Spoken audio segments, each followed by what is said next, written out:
Salve, salve galera! Tudo bem com vocês? Aqui é o professor Fernando com conteúdo de Química da primeira série do Ensino Médio Normal da Secretaria de Educação do Estado do Rio de Janeiro.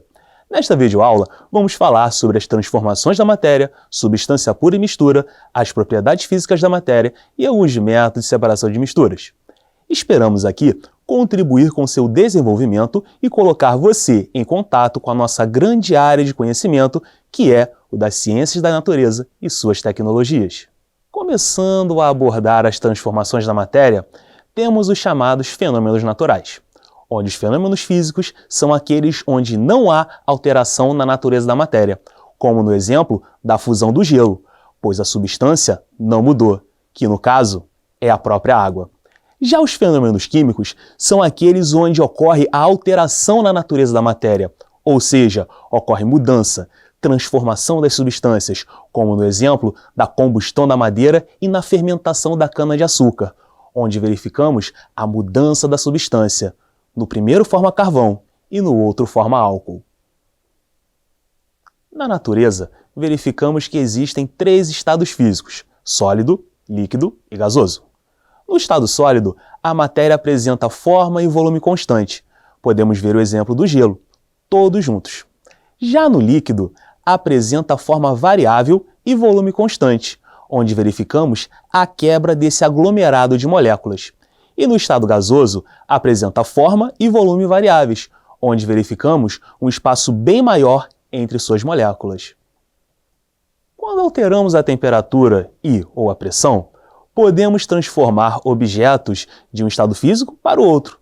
Quando aquecemos, verificamos que a fusão, a evaporação, a sublimação são processos endotérmicos, ou seja, precisam receber calor para ocorrer.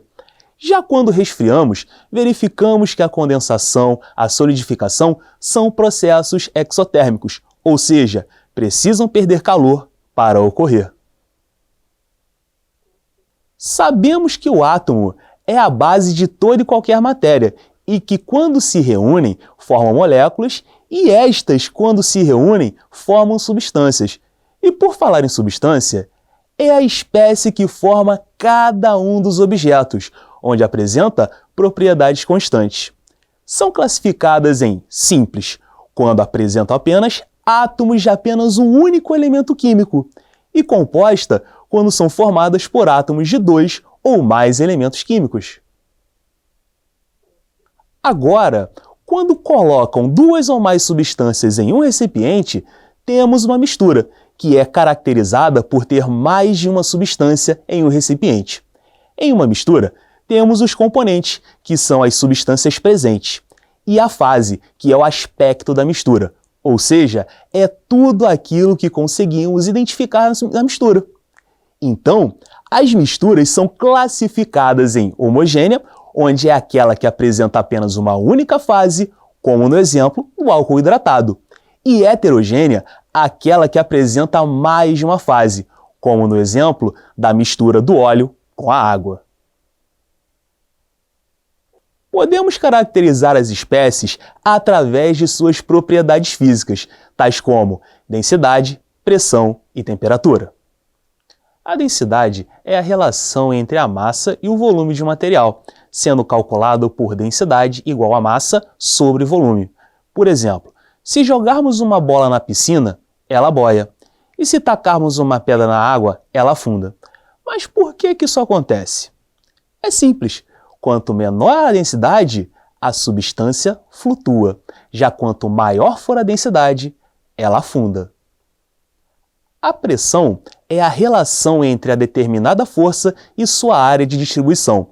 Esse termo é utilizado em diversas áreas da ciência com uma grandeza escalar que mensura a ação de uma ou mais forças sobre um determinado espaço, podendo estar em quaisquer estados físicos, seja sólido, líquido ou gasoso. A substância é caracterizada por ter duas temperaturas constantes, a de fusão e a de ebulição, onde os pontos em que coexistem os dois estados físicos, onde na fusão temos o sólido e o líquido, e na ebulição temos o líquido e o gasoso. Já na mistura, não podemos verificar um padrão, logo, não existem pontos constantes, ou seja, tudo variável, tudo em um intervalo de tempo. Os materiais encontrados na natureza, em sua maioria, é composto por misturas de substâncias puras. Para isso, existem vários métodos de separação de misturas, mas iremos focar em 3: a filtração, a decantação e a destilação simples. A filtração consiste em separar misturas heterogêneas, sólido-líquido ou sólido-gás, através de um filtro, onde o sólido ficará retido, como no exemplo do aspirador de pó, onde a poeira ficará retida no aspirador e o gás passará livremente. E também no preparo da solução de café, onde o pó de café ficará retido no filtro e o líquido passará livremente. A decantação consiste em separar misturas heterogêneas entre líquidos immiscíveis, ou seja, aqueles que não se dissolvem, ou entre um sólido e um líquido. Podemos utilizar 2 exemplos: a mistura água mais barro, onde, se deixarmos em repouso, o barro, como tem uma densidade maior, vai para o fundo do recipiente. Já na mistura água mais óleo, poderá ser retirada pelo funil de decantação ou funil de bromo, onde poderemos retirar o líquido mais denso. Já para misturas homogêneas, temos a destilação simples, que é uma técnica rápida em que a solução é aquecida até a ebulição em um balão de destilação, e o vapor, ao passar pelo condensador, condensa, ou seja, passa do estado gasoso para o líquido, e cai em outro recipiente, como no exemplo da destilação da água com sal, onde o produto que sairá será a água, pois apresenta temperatura de ebulição menor que o sal. Então, pessoal, hoje nós passamos pelas transformações da matéria, seja química ou física, abordamos os conceitos de substância e mistura, aprendemos a identificar os estados físicos da matéria, suas transformações, propriedades físicas da matéria e métodos de separação de misturas. Espero que tenham ajudado vocês a compreender o assunto, pois é muito importante entender o essencial para viajarmos nesse mundo maravilhoso da química. Aquele abraço, até a nossa próxima aula!